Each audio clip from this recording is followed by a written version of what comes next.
If you want to write stories your readers will love, there are 3 things you need to do. Understand storytelling principles, see how other writers have applied those principles, and of course, you have to use them in your own work. Here on the Story Nerd podcast, our goal is to demystify story theory. We'll help you with the first 2 steps so that you can get started with the 3rd.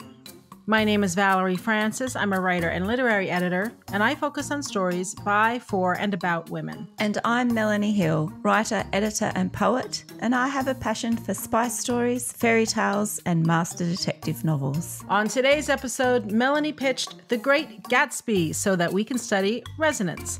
This 2013 film was directed by Baz Luhrmann from a screenplay by Baz Luhrmann and Craig Pearce, and of course it's based on the book by F. Scott Fitzgerald. There will be spoilers because we can't talk about the movie without talking about the movie. And we would love it if you could give the show a rating and review. For Apple Podcast listeners, you can do it right from your phone. Just go to the show's landing page and scroll to the bottom. It's that simple. All right, Miss Melanie, what do you have for the genre of The Great Gatsby? So for the global genre this week, I have a status tragic, and I focus on Gatsby for that. And for the secondary genre, I have a love story, but it's an obsession love story that does not end well. What have you got? Well, it's interesting. If we're focusing on Gatsby, then I agree with you. I also have a status tragic story for him and the secondary genre of love obsession.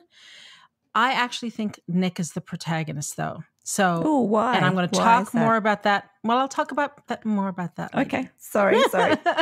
Patience. And in that case, I think it's a worldview disillusionment. Right. Yeah, and I can see that for Nick, absolutely. But I'm keen to hear why you think Nick's the protagonist and not Gatsby. All right, so I shall dive in a bit this week into The Great Gatsby and look at resonance. Now, I'm going to take a slightly different approach this week, and I'm really looking at the very big picture of The Great Gatsby, because F. Scott Fitzgerald's novel, The Great Gatsby, is often considered the great American novel. Now, Baz Luhrmann's 2013 adaptation pretty much sticks to the plot that's in the novella, although there are some changes. But he also sticks mainly and resonates, I think, the themes that are contained within the novella. Now, on the surface, this is a tragic love story of one man's desire to turn back time and remove the loss of his greatest love. But underneath the surface, this story presents a cynical picture of the collapse of the American dream during a period of excessive wealth and material excesses. For some people, not all, but for some. So the book and the movie are set in 1922. And this is important because this also reflects the way the universal and timeless themes resonate between the symbols of 1920 and the current day. And I find this very fascinating. So compare the 1920s to the 2020s. Compare the wasteland to the Rust Belt, and East and West Egg to Manhattan and the places where the extremely wealthy play. Now, the micro study of the characters in The Great Gatsby and the way they live are still relevant today. So how did F. Scott Fitzgerald and Baz Luhrmann do it? Well, they did it really through duality and reality, and these are the 2 themes that resonate through The Great Gatsby and through time into the present day.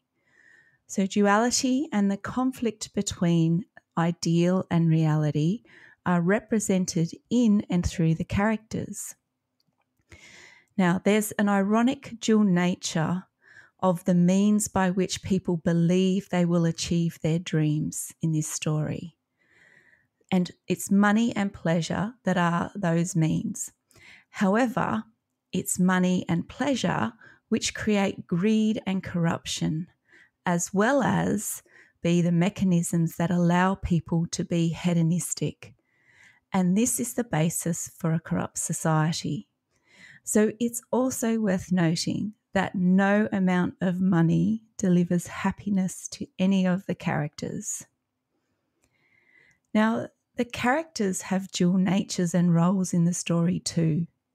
Now, Tom and Gatsby are both wealthy and they are both corrupt, but in different ways. Gatsby is wealthy, but it's not the right kind of rich. Gatsby uses the illegal alcohol market to gather enough wealth to attract Daisy back into his life.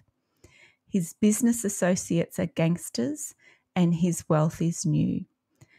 This is the best way for Gatsby to make money after the war. But it doesn't give him access to the establishment where inherited money and wealthy families or old families control entry and exit into their world.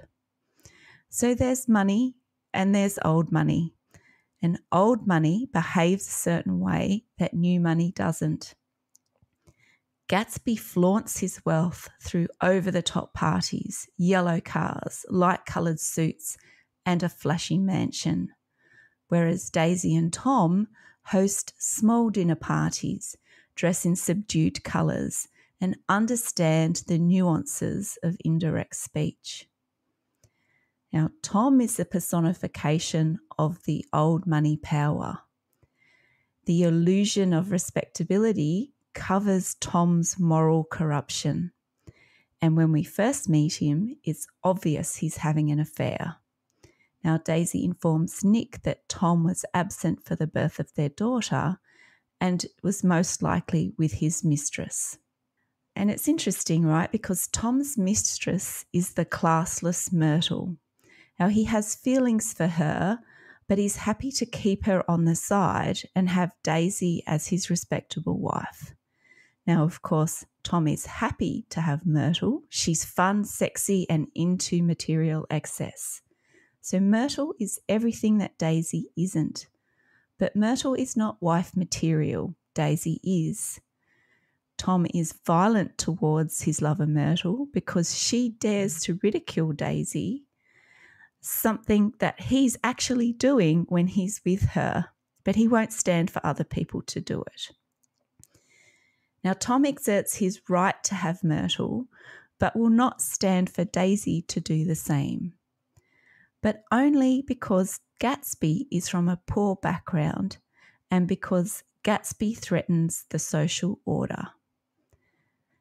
Now, Tom is not frightened to deceive George, Myrtle's husband, and he points him towards Gatsby at the end of the movie and hints really that Gatsby was Myrtle's lover, which again adds to his moral corruption, I believe. Now, Daisy. Now, she is such a great character, but not in a good way, in my opinion. So Daisy, who has been unhappy with Tom, embarks on an affair with Gatsby. And Tom, upon finding out, is not happy with the situation. So what's good for Tom isn't good for Daisy. But both of them know that they will never marry their lower class suitors. Instead, they destroy the lives of Myrtle and Gatsby without remorse and without consequence. So again, it's a level of moral corruption that we see play out. As I've mentioned before, we see how both Tom and Gatsby are wealthy and corrupt, but the difference between them is chaos and order. Gatsby is chaos and Tom is order. Now, Gatsby's methods of attaining wealth are through corruption and chaos, but his intention is hopeful. Now, everything Gatsby does since the war has been focused on getting Daisy back. But it's Daisy's role in the story, which again is rooted in duality. So she is Gatsby's goal, but the closer Gatsby believes he gets to marrying Daisy, the further away he becomes. And she is the one who keeps Gatsby away from his dream of being with her. She was the one who decided to marry Tom and stop waiting for Gatsby. She is the one who refuses to admit that she never loved Tom. And she is also the key to Gatsby's demise. Now, Daisy is keenly aware of the lifestyle Tom's old money affords her. And while she tells Nick she's unhappy, her unhappiness is not motivation enough to leave that life and be with Gatsby. It's not money that keeps her from Gatsby because Gatsby has money. It's the privilege that she wants, and Gatsby will never be able to provide her with that. And even Nick is pushed into a role that repeats the dual morality themes through this novel. Tom makes Nick an accomplice in his affair with Myrtle by taking him to meet Myrtle and her sister. Now, Nick is not impressed by Tom's behaviour, but then he becomes the avenue for Gatsby to meet with Daisy. He also passively condones their affair. So on one hand, Nick is disgusted by Tom's infidelity, and then on the other, he is a facilitator of Daisy and Gatsby's infidelity. So why does Nick tolerate his own duality? Well, it's Gatsby's loyalty and love compared to Tom's carelessness and contempt that holds the key to Nick's role in the story. And as much as Gatsby is classless and vulgar, Nick believes he is a noble person.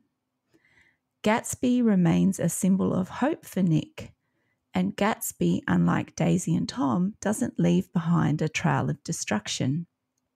Gatsby hopes to recreate a time gone by.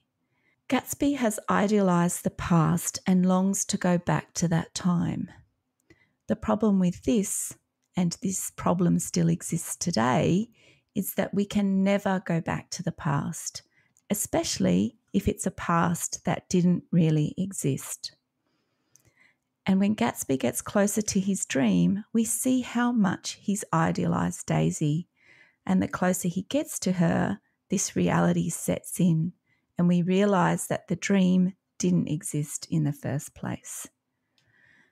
Now, I'm not one that always believes that the mean justifies the ends, but in Gatsby, we do see what he's aspiring to do. He's built his wealth for Daisy, and when she stops him from being with her, he cannot give up on his dream. His desire for Daisy has driven his actions for years, and even when she doesn't reject Tom for him, Gatsby still takes her home. He makes sure that she's safe, and he waits for her to return to him. And he also takes the blame for killing Myrtle, which is a fatal error in the end. Now, Nick has been a witness to Gatsby's dream and has seen what he's been prepared to do to go back to the past. Now, Nick does warn Gatsby that he can't recreate the past, but Gatsby believes he can. And this is a point where we start to understand that Gatsby's dream will shatter and it's unlikely he'll recover. And I think we've all had those moments at times. Now, despite the means by which Gatsby attains his wealth, Nick understands why. He is also acutely aware at Gatsby's funeral that hope has died with Gatsby. Of all the people who attended his party, only Nick attends his funeral. In the movie, that is a change, right? So in the book, Gatsby's father goes to, and that's how Nick learns about Gatsby's past. But in the movie, that changes, and we learn about that through the narration of the story. Daisy has disappeared physically, and idealistically, she has also evaporated. The power struggles that exist in The Great Gatsby are the same that exist now. And this movie and the story it's based on use universal themes to create resonance and a timeless story. And this is why it has become a classic. The truth of the human condition is represented in stories like The Great Gatsby, All Quiet on the Western Front, Emma, Pride and Prejudice, Brave New World, and other classics. And writing a classic that speaks through time is not easy. Now, Valerie, I know this is another classic plot structure for you, but did you find something interesting about the structure in The Great Gatsby to talk about this week? Aha, yes, I have. Okay, so I totally understand the discussion of, or the belief of, Gatsby as the main character. And I just want to say, I'm focusing on the film right now. So my interpretation could be simply the difference between the novel and the film. I have read the novel multiple times, but it's been a long time. So if I read the novel, I might change my opinion on this. So I'm just focusing on the film. In saying that, if we think that Gatsby is the protagonist, then we have an arc plot structure. If we say that Nick is the protagonist, we have a mini plot structure. This is so cool. Oh, I'm so glad you said that, because I have been thinking that all week, and that's exactly, I thought exactly the same thing. It's obviously not my area of focus, but that makes me feel good. Yeah, we are definitely story nerds. That's right. And I picked that up too. So, oh, wow, that's great. Okay, what do I have in my notes here? Let me look at my notes. When it comes to the plot structure or the form or the shape of a story, and we look at it with respect to The Great Gatsby, as I said, I think it depends on who you see as the protagonist. Now, the fact that we can make an argument for both characters as protagonists, in my opinion, speaks to how well the story's crafted. I mean, it's got a lot of layers. There's a reason we're still talking about it 100 years later. So in looking at the shape of this story, I'm actually more convinced than ever that Nick is the protagonist. So everything that I'm going to say is based on that opinion. So before I even jump into all that, why does Nick feel like the protagonist to me of the film? Well, he's the framing story, and this whole thing of him writing the novel, writing down Gatsby's story, is his way of processing what happened. This is all about Nick and his therapy. The whole thing is. So that's why I'm going with Nick as the protagonist. Now, I'm calling this film version of The Great Gatsby a mini plot story that has a framing story. Now, if you've been listening to the other episodes this season, you'll know that there's a sliding scale between story forms. So it's possible to have a story that leans more toward one form than another. So I think this film is mini plot, but not, quote unquote, pure mini plot like The Accidental Tourist. When it comes to defining story form, there are 7 story elements to consider. And these are the same things that I've been talking about all season. So we've got the story logic. Is the things that happen, is there a clear causality or is it just random? The ending of the story, is it open or closed? The timeline, are we talking about linear or nonlinear? What's the nature of the conflict? Is it external to the protagonist or internal to the protagonist? What's the nature of the protagonist? Is he active or passive? How many protagonists do you have? Just one, or do you have a whole bunch? And the reality of the story, is it consistent or inconsistent? So arc plot is the primary form of story. It's what we think of when we think of stories. The other forms, multiplot, mini-plot, anti-plot, quasi-anti-plot, are all variations of this arc plot. When it comes to the difference between arc plot and mini-plot, for me, the deciding factor is the nature of the protagonist. In other words, whether the main character is active or passive. And Nick Carraway is about as passive a protagonist as you're likely to find. He's a voyeur. He observes what other people are doing, but he's not really doing anything himself. Now, in saying this, Nick is not nearly as passive as Macon in The Accidental Tourist. And I don't know about you, Melanie, but thank God for that. Macon's just kind of there, right? Robert McKee says in Story that passive doesn't mean inert, but holy Hannah, Macon, in my opinion, is as close to inert as I want to get. Now, I have a question. I have no idea what the answer is, but I've discovered a question. And this is a line of inquiry I'm going to follow as I continue my own study in this area. And here's my question. Are there different kinds of passive protagonists? Or maybe a better way to put it is this. Are there different functions that a passive protagonist can fulfill in a story? Now, my guess is yes. That's my theory. But I have no idea what the range of those functions would be or how many different kinds of passive protagonists there might be. With Nick and Macon, we have two kinds. But are these the only two? I don't know. I have no idea. With Macon, the story, by that I mean the events, are happening to him. Muriel is an active character and so is Sarah, but Macon is not. He doesn't even respond to their actions. He is so emotionally paralyzed. I mean, that's the point of the story. He is emotionally paralyzed that he can't respond to them. It's his marriage that has broken up. It's his son who has been killed. It's his new romance that we're seeing. Yet he has no active response. He's just kind of going with the flow. Now with Nick, the active story events are happening to other characters. And Nick is observing them. Like I said a minute ago, he's a voyeur. And in case we don't pick that up on our own, Tom actually says it. The first time that Tom takes Nick to the city and they're having the party with Myrtle and her sister, he's trying to get Nick to party with them, right? And he says, I know you like to watch. Like, I remember that from our college days, which is really super creepy, but it's there. So it's Gatsby who's actively pursuing Daisy. Daisy is making an active decision to have an affair with Gatsby. Tom is choosing to have affairs with other women, notably Myrtle. Jordan is actively partying and choosing to help Gatsby. Nick responds to all these characters, but he doesn't initiate the action. However, he's not as passive as Macon. So Daisy invites Nick to supper, so he goes. Gatsby invites him to the party, so he goes. Tom invites him to the city, so he goes. Jordan invites him to tea, so he goes.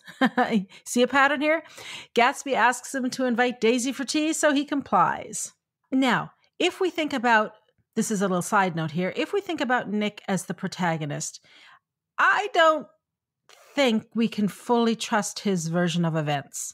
Because if you rewatch the film, and again, this might be a film thing. I honestly can't remember how this plays in the book.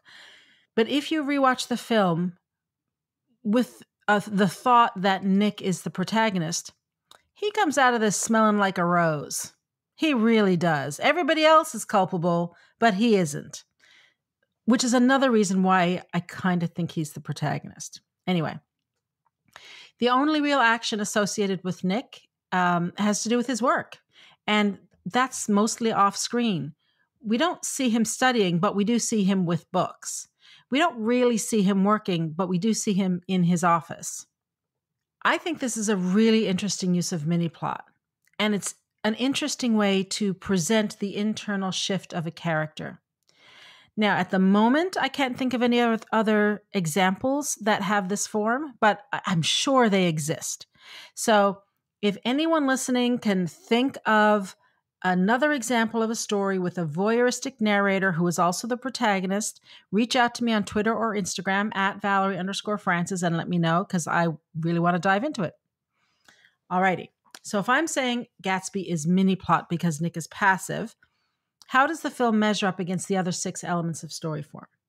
Well, we have to look at the ending, whether it's opened or closed. A mini plot story is open-ended, but Gatsby isn't the film isn't really open-ended. We know that Nick leaves New York because he's completely disillusioned with the people, the lifestyle, and the pursuit of material wealth. We also know that as a result of his time with Gatsby and the Buchanans, he ends up in therapy. He's actually writing this whole story as a form of therapy. However, we don't know much beyond that. We can assume that Nick will be okay now that he's gotten Gatsby and the others out of his system and onto paper, but we don't know that for sure. And if we think back to the very first episode of the season, Lego Batman, no, that's the second one, I think, Lego Batman. That has about as closed an ending as you're ever going to find. Gatsby isn't as closed as that, but it's not really open-ended either. So again, it's on that sliding scale. The form of conflict. Many plot stories have conflict that is internal to the protagonist. And here, If we think of Nick as the protagonist, we can definitely check this mini plot box for Gatsby. It's a disillusionment story for Nick Carraway. The whole story is his form of therapy to deal with what I think is the small t trauma of having dealt with all these people. Mini plot stories have a single protagonist. Now, whether we think Jay is the protagonist or Nick, there's only one. If Jay is the protagonist, Nick is the narrator only. If Nick is the protagonist, Jay becomes an antagonist. And see, if Nick was the narrator only, would he have an arc? Would he factor so much into this story? I don't know. Again, it's a sliding scale. And this is an extremely well-written story. So there's lots and lots of layers. We could talk about this for hours, and people have been studying it for many, many years, right? That's the beauty of this writing. A mini plot story has a passive protagonist, and I'm saying, yes, it's Nick. The timeline. Now, Mickey and Coyne are the two who talk about this the most, and neither one of them have said explicitly what kind of timeline a mini plot story has. But my interpretation of what they're saying is that it would be a linear timeline. And yes, this film does have a linear timeline. It has a framing story, though, that puts the main story in flashback, but it's still linear if you read how Robert McKee defines linear. So this is in keeping with mini plot, but it's also in keeping with an arc plot. Causality, yep, there's clear causality, which is a feature of both mini plot and arc plot. And the reality is also consistent, which is, again, a feature of both mini plot and arc plot. So I think that this film is a mini plot story with Nick as the protagonist. It's a worldview disillusionment story for him. However, it's on the sliding scale. So it's not pure. Even if we look at Nick as the protagonist, there's still elements of arc plot there.